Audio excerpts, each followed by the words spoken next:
Hey everyone, welcome back to another Adventures Out video. I nearly said the wrong channel name. I'm here in Criccieth in North Wales. I think that's how you pronounce it. Don't at me if you are Welsh and I get that pronunciation wrong. I did actually live in North Wales for 3 years, so I should be better at it, but I didn't pick up a right lot if I'm honest. But I'm here in Criccieth on my Sandbanks Style optimal single seat kayak as per usual. This one is slightly different though, because this is the first trip I've managed to get out with the new Sandbanks kayak seat, which I'm using at the moment. So here is a little video of me attaching the seat to the kayak before I came out, and yeah, it's okay. I managed to get the straps okay in a good position, and it does give a pretty decent, excuse me, and it does give pretty decent back support. I felt like it was going to crush under my weight, but I think it's okay. There's quite a lot of strain on the D-rings, more than usual, because it's not quite at the back of the kayak. I've probably got space to sort of stuff something down there, really. So I might do that. I've probably got room for a small water, what do you call it? A dry bag, that's it. I call it a water bag, but it's the opposite of that. Probably got space for a small dry bag to stuff down the back of the seat, which maybe give me a little bit more back support, and also just like be out of the way. Maybe like put my towel and stuff in there that I don't really need to get access to while I'm out on the water, but sometimes want to take with me in case I get out somewhere where I'm not near the car. There's a couple of things I don't like about the straps. The buckles, the attachments that attach to the D-ring, they're not like the sort of, I want to call them like dog lead or keyring style attachments from the old kayak seat, or the older kayak seat, which felt a little bit more solid, and they're all nice and rounded. These ones are quite, well, they seem quite flimsy and quite cheap, and they've got some quite sharp edges, which for an inflatable boat is not particularly ideal for me. So I'm probably going to look, if I do end up sticking with the seat, which I'm not 100% sure I will, because the other thing I don't like about it is it doesn't have a back pocket, which I guess actually the fact that it doesn't have a back pocket is probably why I've got this space behind it, which I didn't have before because I had a back pocket. So yeah, I'm just figuring that out now. Yeah, so I'll probably, if I do keep using it, I'll probably change those and maybe look to try and attach something to the back.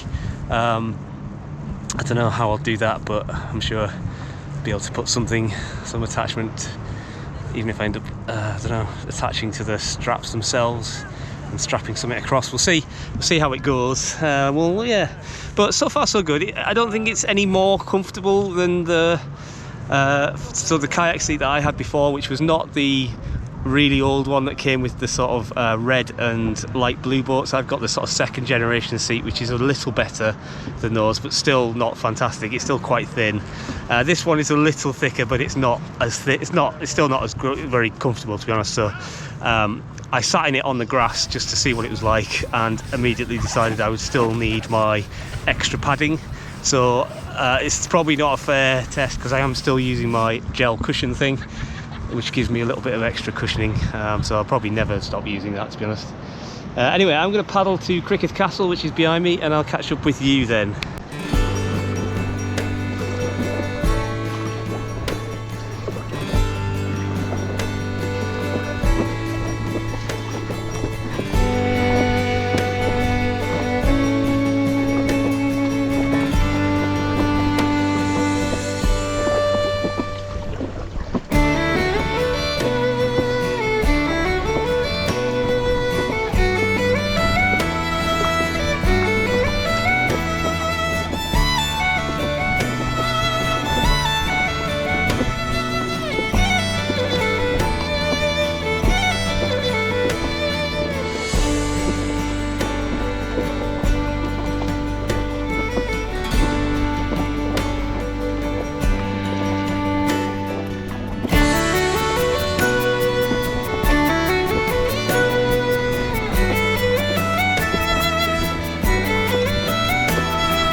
I don't want to be all judgy, and you know, if there is ever a day when it's probably arguably not necessary, it's today, because there's pretty much zero wind and the tide is on its way in. But I certainly wouldn't come out on coastal waters without a flotation device. You just never know what's going to happen, especially kids. But I don't think there was any kids actually there without PFDs, so as I say, I wouldn't do it, but I can kind of understand why they do. But and they're not very far off the beach, to be honest, so maybe actually it's not very deep here, but I think it is. I think it's probably a couple of meters already.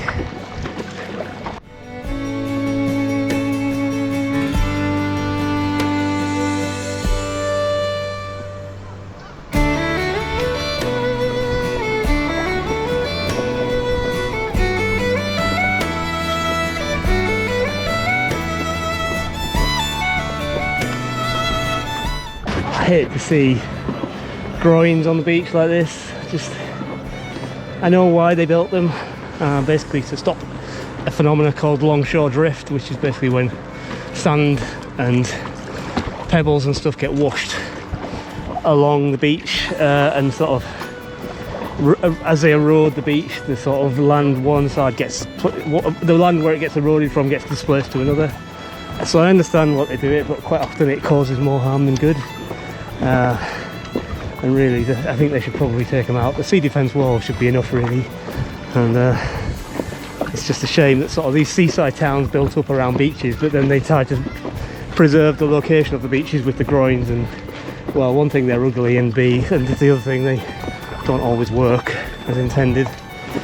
Anyway, I'm going to switch you off now because I've only got one battery with me today, which is very stupid of me. And it's not even one of my better batteries, it's one of my older batteries, so it's only gives me about 35 minutes of record time.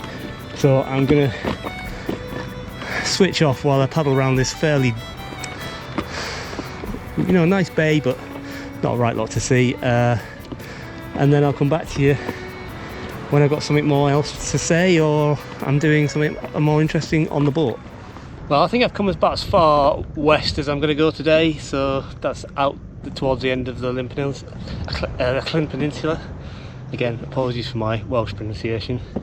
And I'm going to head back towards Criccieth now, and maybe go a bit further the other way to see what's that way past Criccieth. I've got a couple of hours and I've been out about 40 minutes, so I've still got plenty of time. And yeah, there's no wind, there's barely any waves. This is ideal, you know, sea kayaking conditions. It's not massively sunny, which is good because I forgot my sunglasses. So, you know, hopefully I'm not going to burn out on my boat. But these are the kind of days where you do burn, where you don't think you're going to burn. So we'll see. So yeah, you can probably just about see the beginnings of Criccieth down there and the castle. So I'm going to head down there and then hopefully head along the beach to the next mainland. But I'm going to go a bit further out. I don't normally go much further than sort of 100-200 meters out from the coast, but there's a bit of a buoy, probably about sort of 300-400 meters out. So I'm going to give it a go today. I've still got full phone signal, so hopefully I won't get in any trouble, but you know, I'm a bit nervous about it, I must admit, but I'd like to try and see what it's like a bit further out. And if I'm going to do it on a day, it's going to be this day, so we'll see how it goes. I'll speak to you when and if I get to that buoy. Well, I turned you back on. I've got about another 100 meters or so to go to this buoy. I'm actually not that far out, probably about 300 meters from the coast, from the shoreline. There's the castle over there. That's probably my nearest point that might sort of parallel to the or perpendicular rather to the nearest point of the coast of the shore. So yeah, probably about 300 meters, not very far. As I say, there's literally no wind, barely any chop on the water, just a little slight chop, and most of that's from the speedboats. There's a lot of speedboats buzzing around, so even if I did get in trouble, I'm sure I could flag one of those down. Anyway, so yeah, I'll leave you on for the last sort of 100 meters to get around the buoy, and then we'll push for shore. I'm just going slow, trying not to use all my energy so that I've got plenty left to push for shore, and we'll see how it goes.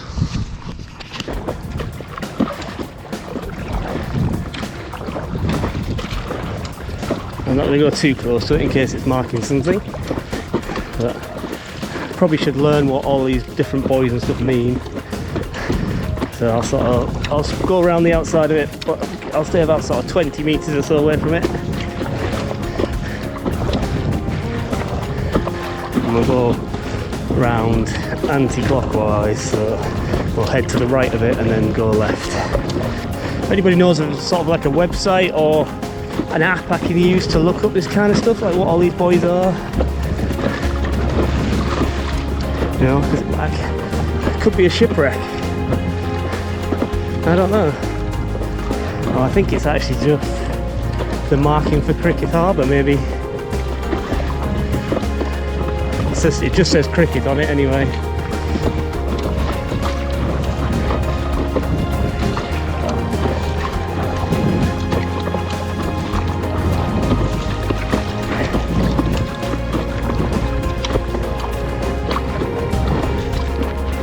There it is. Head for the mountains. If anybody knows an app or something I can use to look what these things are, but I guess it's just a sort of turning point for Criccieth Harbour. I'm trying to keep it in shot, and me in shot not working very well. It's difficult to do when I can only see a tiny little screen. But yeah, if anybody knows what that is, or can give me an idea of an app or a map or something that I can look at, then let me know in the comments, and I'm going to push into shore now. I'm going to head for the castle and then go right along the beach basically, and see how far I can get before I get bored, basically. Well, not bored, before I have to turn back and meet my wife. So I'll switch you off for the paddle back in and turn you back on when we get closer to the beach. So I've been meaning to make a camera mount for my boat. I've got a lot of bits together to make one. I just never got round to it. I will make one at some point, but having watched a few of my videos back, I actually quite like this view where you see my paddle. In it kind of feels a bit more first person, if you like, because you can sort of, I don't know, if it was like a video game and you had simulated paddle strokes, I guess it would be like that. So that's what I'm trying to get at, and I don't know if, you know, let me know in the comments if you actually like this view, or whether you prefer like an unobstructed view of the front of the boat for more of these videos. But yeah, for next summer I'll hopefully have something in place. Full moon's out.